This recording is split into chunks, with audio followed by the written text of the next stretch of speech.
sharing with you the opportunities and the challenge what we face as Ayurvedic people in Australasia, especially Australia and New Zealand, which are the two major countries.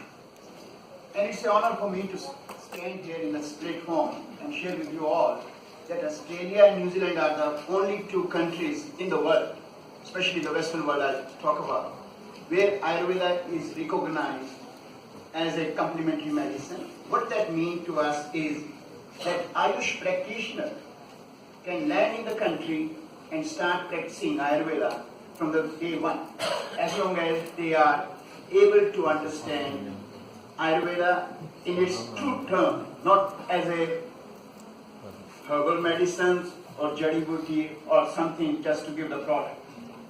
So that part, what that brings to us is another thing to share with you, that now there are two recognized courses in Australia and New Zealand by Australian and New Zealand government, which are being offered through various RTOs. RTOs are district training organization, and those two courses are not the weekend courses. The one course is for 3-year full-time study of 2,400 hours, and then the other course is for 116 hours. Our institute is also one of those 8 RTOs which offer these courses. And then what that brings to us is that quality practitioners and a huge opportunity for Ayush companies, Ayush practitioners to practice Ayurveda in that part of the world, and then at the same time to raise the profile of Ayurveda, which our world is looking towards. And then not only the Ayush practitioners are the target market there, but our naturopath and herbalists, which is a huge market in that part of the world, are also looking for quality Ayurvedic products, because so far in naturopathic or herbal medicines, our focus goes on using the vitamins and multivitamins and ginkgo and ginkgo kind of stuff, right? But now they have understood that yes, Ayurvedic herbs has more value to offer to us, and that's what they are looking for. But this is another aspect to talk about, that what are the opportunities. I have given a few slides here, but because of the time distribution, what I'm trying to sum up here is very simply, there is a huge market, there is already in all over the world, not in Australia and New Zealand only, that public is moving towards using complementary natural product, but the quality is the key part.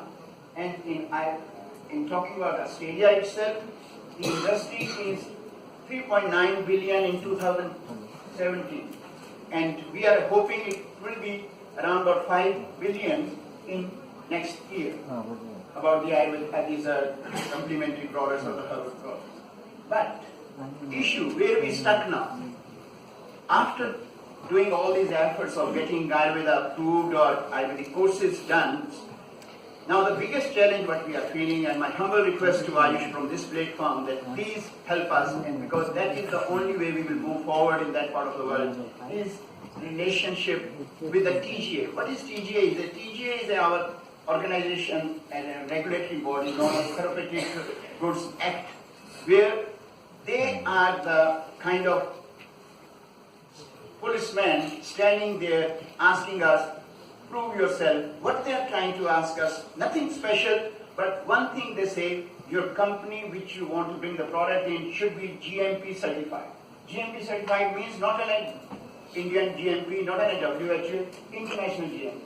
That is the biggest issue for us.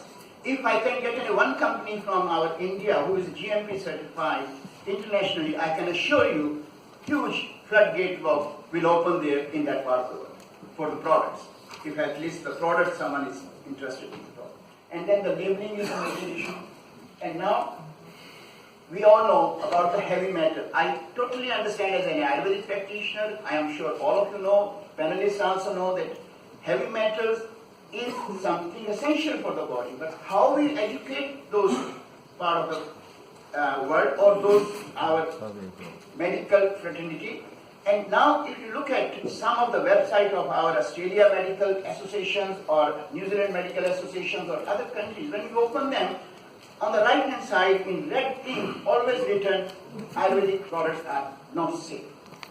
That's the biggest problem we face. How we get the public to get the confidence that yes, Ayurvedic products are safe. But we all know metals are required. But then how they are used, how they should be used, and one of the panelists in the last our session very widely said that sometimes these are active ingredients, some are they are coming as a contamination. So those are the few issues to talk about. And then biggest issue is with the TGA not having the knowledge of Ayurveda, not having the understanding. They have banned our many herbs. Like I'm giving you an example, Ashoka, Shankpushpi, Bala. These are the herbs which are banned there. So what that means is we are limited. Even though we are producing their quality practitioner of such a high standards of education, 3-year full-time study based on the CCI syllabus what we have done there. But when they are not able to use right product and just sticking with a single herb, we know we are not able to go further deep down, and that's where we will lose the confidence among the public. Public is not looking for Ayurveda as just a new age modality. We are trying to establish it as a well-established system, which is the only hope for the world today. But without bigger picture, we won't be able to move forward. And that's one of the product part is our handicap. And that's where we need the Ayush help. And now the other challenges are the quality. Lack of sport, standardization is our biggest issue. And now when we talk about the standardization, I know even we talk about the classical products, we have hundreds of companies make the classical product, but when you look at their COAs, right, all the analysis will come totally different. So those are the few issues which leave us a little bit in doubt among our major Western medicine practitioners who don't give that credibility, because that's where the biggest part is. We need to create that credibility. And then these are the other issues: cultivation, procurement, storage, manufacturing issues. Now, just to share with you, in the Western world, biggest problem is lot of our Ayurvedic products go and get sold in our dairy shops, in our those what we call as grocery shops. They don't have the confidence how the Ayurvedic products can be sold in the grocery shops. And yes, I know for our company, it is all about the money, it's all about that the production part, but we need to see what that brings to Ayurveda in long term. People when they have, and now when the raids are happening in those shops, and what goes out of their hand, name of Ayurveda. And that's what my concern is. I'm sure all of you will share with that. We are not here just to sell the product. We are here all together, working together, so that Ayurveda can live for 100 years more, rather than just thinking of the short-term gain because Ayurveda is becoming popular today. Now, the next part is in regard to the education. As we have all understand that Ayurveda is not just the product. And Ayurveda can never grow if we don't look at the education part. And in the education part, just to share with you, we are very fortunate in Australia and New Zealand that where Ayurveda is not synonymous to massage. But look at I can give you hundreds of names of the Western countries where Ayurveda is just the name of the massage. Right? And 2 weeks courses, you come to India, you just don't need to do anything. Just spend 2 weeks either in Kerala or somewhere else, right? Spend on the beaches, put on a bit of sandalwood dot on your head, go back to the country and term yourself as an Ayurvedic practitioner. This is where we need Ayush intervention seriously, and I am sure that because what we are talking about the Ayush, in the last session we were talking about the branding, this is the branding all about. When we will be able to make that Ayush can fight for us, that education standard. It's not controlling. I know many of my colleagues talk about when we say that this is how it should be, they think that we want to control them. It is not about the controlling. It's about the standardization. You study in New Zealand, you can go to USA. You study in USA, you can come to New Zealand, practice it, because as long as you have learned the same principle, that's what we want. And those are the issues which we are facing.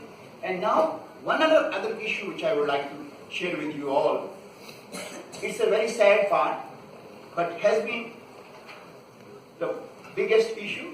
Our own Ayurvedic graduate don't respect Ayurveda. When I say that, my legs tremble here when I say these words. Because when I say about Ayurveda, everyone thinks Ayurveda is in relation to either you do the massage. People talk about 2 months courses of Panchkarma. But when we are talking about here in India, when we are doing these 5-year courses, 6-year course in universities, how many of our Ayurvedic doctors really practice in our daily life Ayurveda in true sense? The same thing I talk about yoga. Yoga now has become a worldwide wonder. And when USA has given a stamp to the yoga, come back to the India, India has embraced it. Right? But my one question is, do we practice yoga or we do live yoga? That is the question we need to ask ourselves. Spreading a mat in the morning and evening for 1 hour and stretching one way or the left way and 23 other hours just doing the same all bad things in our life, where we are going to go? That is not Ayurveda. And that's, we all know that. That is not yoga. We all know that. And that's where I think we should let Ayush lead us, make an effort and help us in those aspects to work out. And then I'm sure Ayush will be playing a big role in that. We all know now one more thing on a government level. Every government in every country now is very well aware that they are coming to the saturation point as far as the health issue comes. Because we know Western medicine has no solution when we talk about especially the lifestyle diseases. And lifestyle diseases, everything is lifestyle disease now. Whether you talk about the heart attack or you talk about the diabetes or obesity or arthritis. But what they are looking for, they are concerned that how they can curtail their raising budgets. And if there is any hope, only Ayurveda is the only hope. Not being a bias that I am an Ayurvedic practitioner, because what public is looking for, that bigger holistic picture, holistic approach, where everything can be followed in a correct manner. And that's what all countries are looking for. My request from this platform is to our Ayush Minister that he should take the initiative and call a conference of all the health ministers of various countries and share with them that yes, if we all are keen to help the world, are keen to help the society, then let's form a system which can help the society in true terms, and that system can only be Ayurveda and or Ayush brand, which I am talking about, where Ayurveda and yoga, homeopathic, meditation, and no harm in talking about the Chinese medicine. It has own principles that can also be incorporated, but Ayush should lead that platform and bring that hope to the world so that we can save the world from that path. But it will only happen if we all embrace Ayurveda in true terms in our own homes. And then I hope the light which 5,000 years ago was lightened by Dhanvantri for all of us can be revived, can be rekindled by all of us if we live Ayurveda in a true sense. Thanks a lot.